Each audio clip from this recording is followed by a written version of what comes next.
Crime and Crime Again is a true crime podcast containing subject matter that may be graphic or disturbing. Listener discretion is advised.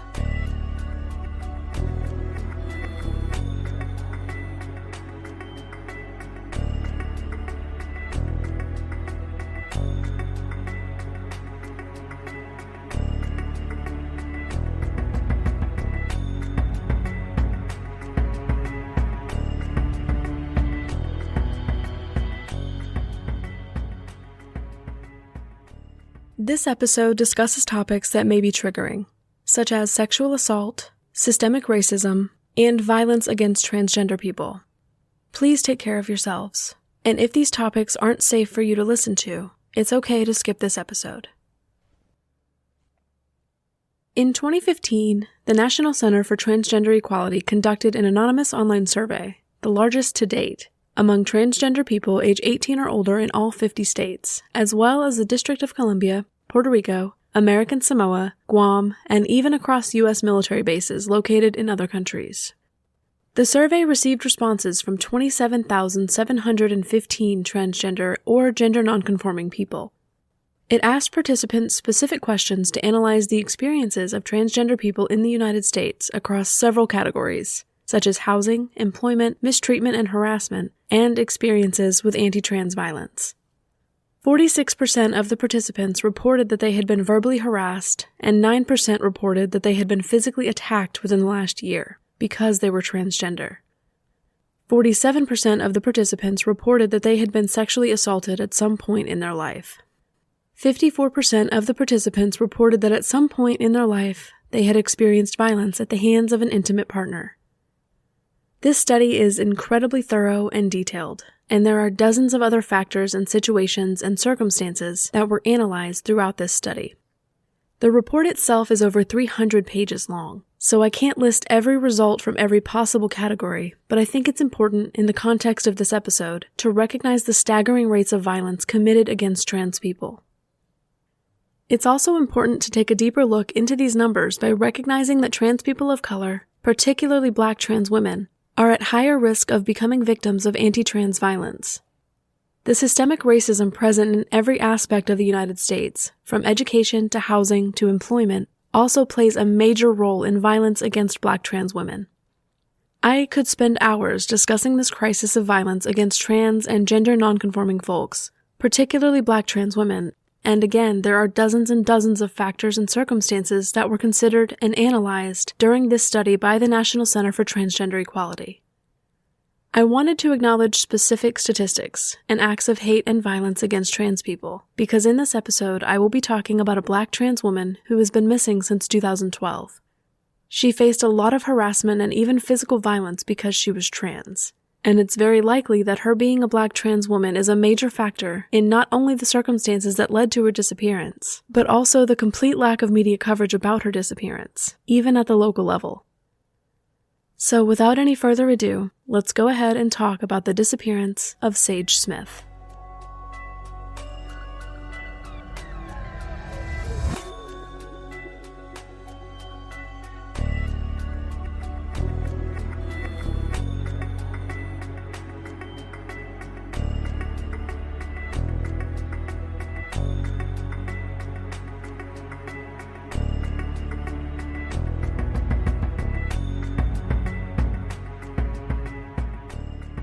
Sage Smith was born on December 13, 1992, to her parents Latasha and Dean, and she spent her entire life in Charlottesville, Virginia.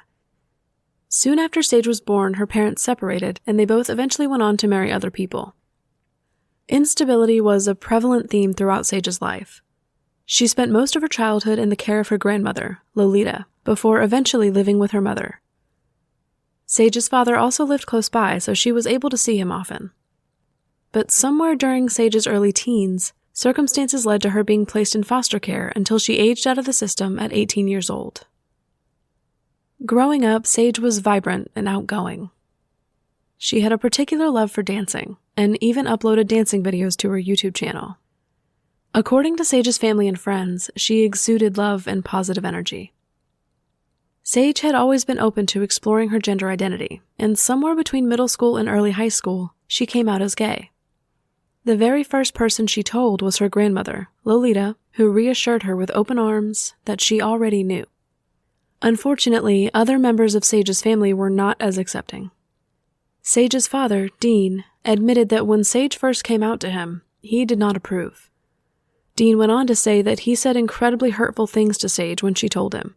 This resulted in all contact between Sage and Dean being lost for several months.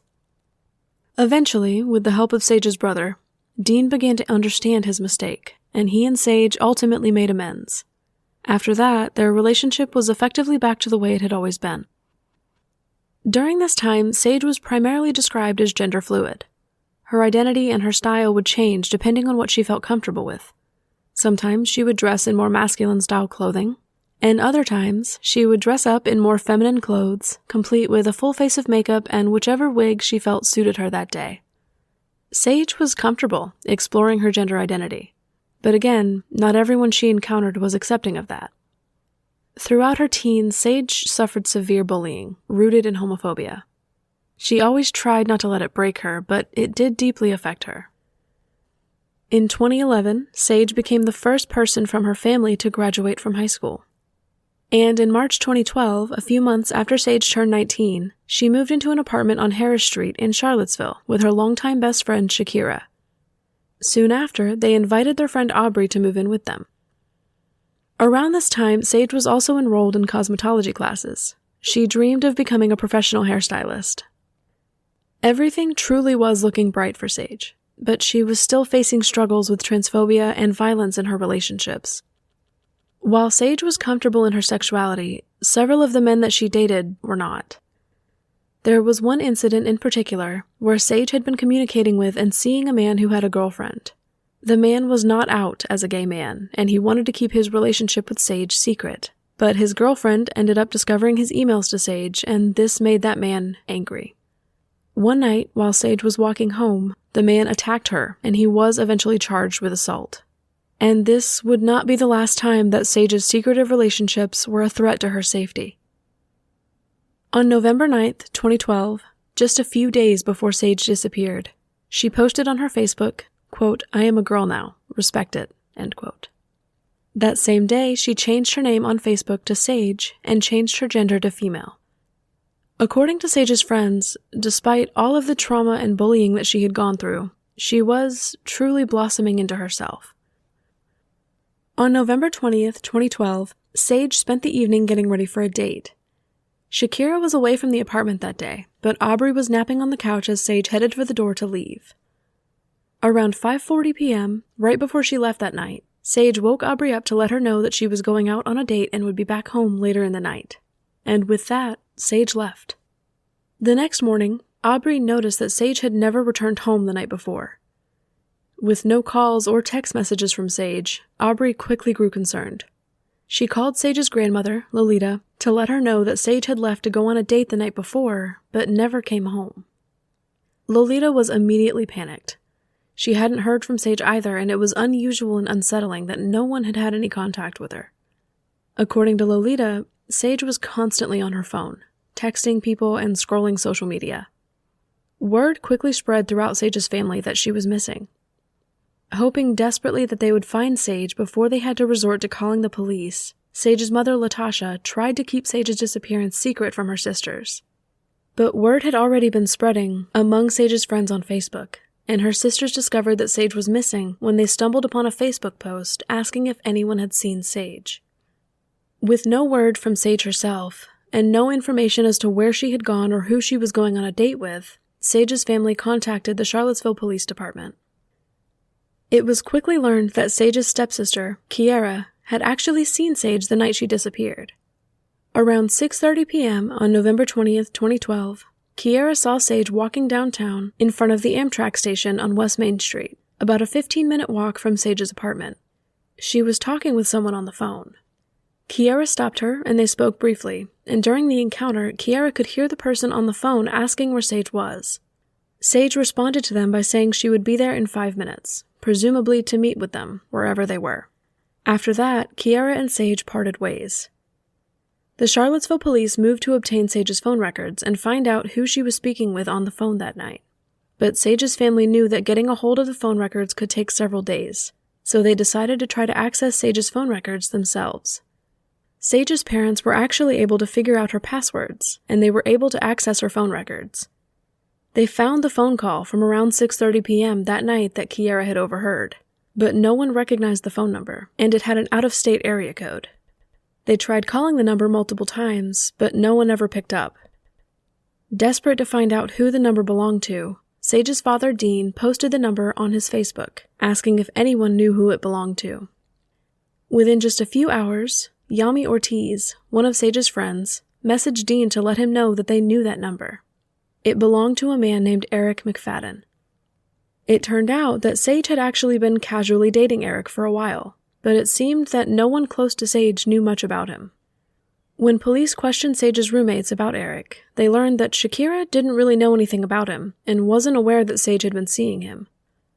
Aubrey told police that she had only briefly met Eric with Sage while they were out and about along Main Street in downtown Charlottesville. From Sage's phone records, it was discovered that she and Eric had been texting frequently, and that it was in fact Eric McFadden that Sage was supposed to meet the night she disappeared. At 6:27 p.m. on November 20th, 2012, Eric texted Sage, quote, "I'm leaving, you stood me up," end quote. That message was sent just a few minutes before Kiera had seen and interacted with Sage near the Amtrak station on West Main Street. So it appeared that even after Eric had told Sage he was leaving, their meeting was still likely to happen because Sage called him after that message to tell him she would be arriving soon. Police began searching for Eric to ask him about his relationship with Sage and their reported meeting that night, but Eric was nowhere to be found. But on November 24th, 2012, 4 days after Sage disappeared, Eric's girlfriend called the Charlottesville Police Department to report him as a missing person. He hadn't returned to their apartment, and he wasn't answering any of her calls. On top of that, he hadn't shown up to work in 3 days. A few days later, on November 27th, police received a call from Eric McFadden himself. Eric told police that he was actually in New York, and his reason for being there was simply that he had always wanted to visit New York. When asked about his relationship with Sage, Eric told police that his date with Sage on the night of November 20th never happened, and that Sage stood him up. Before they could ask him any more questions, Eric hung up. 2 days later, on November 29th, Eric's girlfriend called the Charlottesville police again, informing them that Eric was coming back to Charlottesville by bus and that he had agreed to schedule a meeting with police. But he never showed up for that meeting. On November 30th, Eric emailed his girlfriend admitting that he actually had met with Sage on the night of November 20th, but he denied knowing what happened to her. In the email, he went on to say that Sage had allegedly been blackmailing him about their relationship, threatening to out him as a gay man to his girlfriend. He continued, saying that he left Charlottesville because Sage, quote-unquote, had a lot of enemies. Within days of their first phone call with Eric, police searched the apartment he shared with his girlfriend. There they found a receipt from CVS, dated November 22nd, 2012, 2 days after Sage disappeared. Eric's girlfriend had been away visiting family at the time, so police assumed that this purchase at CVS was made by Eric. They were able to confirm this with surveillance footage from the CVS. Eric was still in Charlottesville 2 days after Sage went missing, and it appeared that he abruptly left town when his phone number and name started circulating around Facebook in connection with Sage's disappearance. The last communication that anyone had with Eric McFadden was through emails in 2013. He hasn't been seen since he left Charlottesville, Virginia, a few days after Sage Smith disappeared. There was no other evidence in Sage's disappearance. Eric McFadden was the only solid lead that police had, and any information he may have had about that night disappeared with him.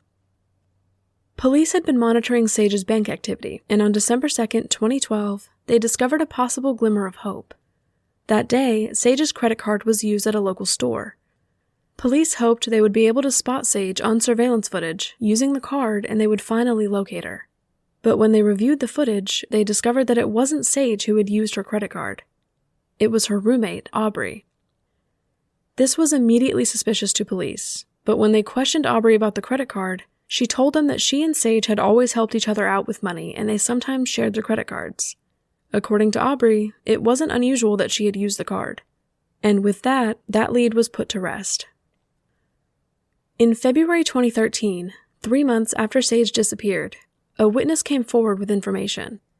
They turned out to be a friend of Sage, and they claimed to have seen Sage at the Wild Wing Cafe directly next to the Amtrak station on November 20th, 2012, around 7 p.m.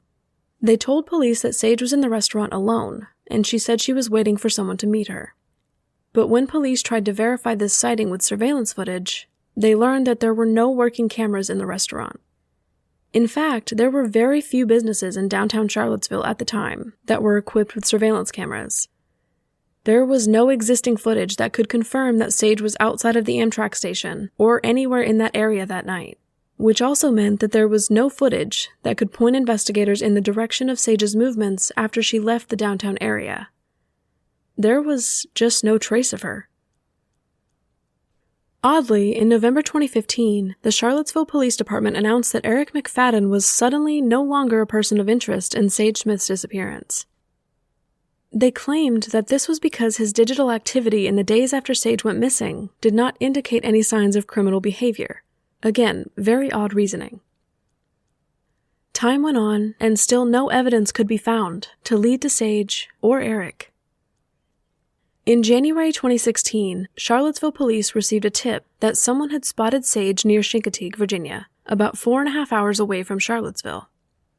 When police investigated further, it turned out that the person who was thought to be Sage was actually Shakira, Sage's best friend and roommate.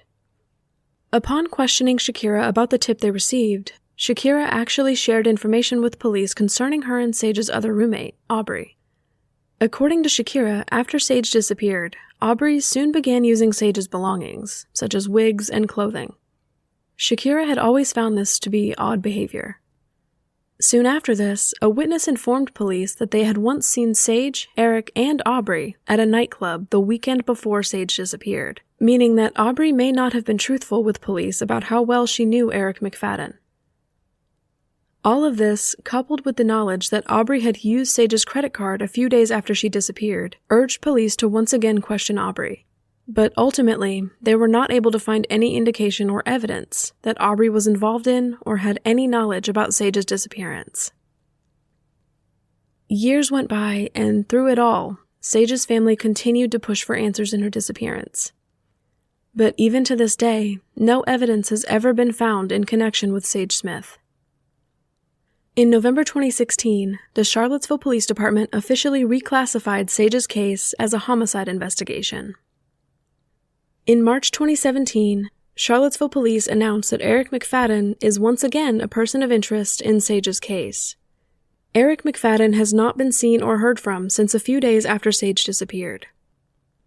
In June 2019, the Charlottesville Police Department filed an official missing persons report for Eric at his mother's request.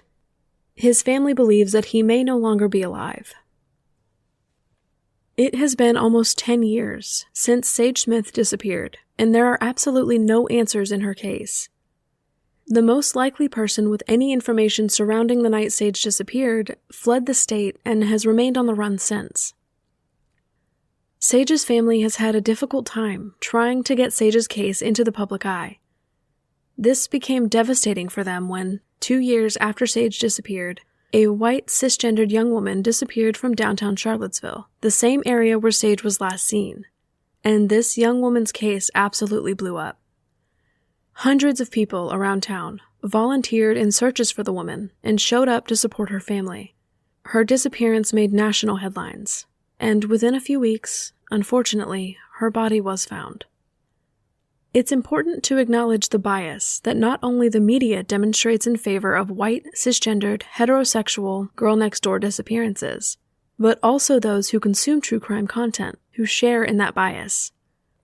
It's imperative that we all take the time to evaluate these biases and make an effort to change them. The media has historically underreported and just blatantly ignored missing and murdered Indigenous, Black, and LGBTQ+ people.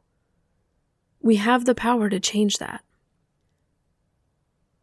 Eric McFadden is still the key person of interest in Sage's disappearance. He is a Black man, 5 feet 10 inches tall, and at the time of Sage's disappearance, he weighed approximately 150 pounds. He would now be 29 years old. A photo of him will be posted on my Instagram, @CrimeAgainPodcast. If you have any information that might lead investigators to Eric McFadden, please call Crime Stoppers at 434-977-4000. Sage Smith was 19 years old when she was last seen on West Main Street in front of the Amtrak station in Charlottesville, Virginia, on November 20th, 2012, around 6:30 p.m. There is another report that she may have been at the Wild Wing Cafe, directly next to the Amtrak station, around 7 p.m. that same night. Sage Smith is a black trans woman, around 5 feet 11 inches tall, and at the time of her disappearance she weighed around 130 pounds. She frequently wore her hair in long braids, otherwise she would often wear wigs. Her ears and eyebrow are pierced. If you have any information regarding the disappearance of Sage Smith, please contact Detective Ross Cundiff at 434-970-3373 or call Crime Stoppers anonymously at 434-977-4000. All sources for this episode are listed in the show notes. Please be sure to leave a rating and a review on Apple Podcasts or Spotify. My Good Pods page will also be linked in the show notes. There you can rate and review individual episodes, and you can also see what podcasts I've been listening to. You can follow the podcast on Twitter @CrimeAgainPod, on Instagram @CrimeAgainPodcast, and on TikTok @CrimeAgainPodcast. Thank you so much for listening, and I'll see you in the next episode of Crime and Crime Again.